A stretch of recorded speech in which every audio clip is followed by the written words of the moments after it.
Много си красива с тази рокля. Как ти тича?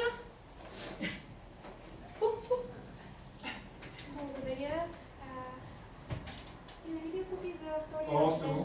Нали ви я купи за втория рожден ден и аз от тогава, както виждаш, не съм се променила много малко. Миличката ми, мъничката ми, толкова си ми като бомбонче.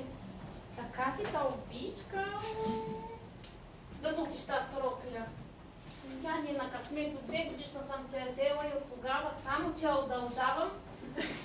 Защото си носи с такъв късмет. Значи в детска градина да вкарах, в училището записах в най-хубавото училище, сега за университета. Ще педи съм дошла, може да вкараме. А мамо, аз и на сватбата ли с тази рокля ще обладем? Искаш ли хубав мъж? Ако искаш, мога да се пробвам с роклята. Аз знам, че с тата сте малко по-спестовни, ама все пак си мислех, не може ли така един бюджет да отделим малко и тъй на бюджет? Бюджет малко. Много сложно ми звучи, мамо. Къде да пратихме да учиш тази дума бюджет? Ама мамо, вече почнаха да ме питат, аз тъй някакви други дрехи нямам и малко... Какво ги интересувам? Дай мамо да им кажа.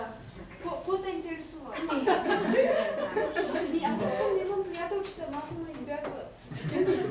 Да, защото си мислят, че съм някаква такава... скрънзава. Скрънзава? Да, курджина ми казват. Курджина. Мамо, ти не мога да оценят роклята. Аз имам душевност, че скъде рокля. Кога разви, мамо?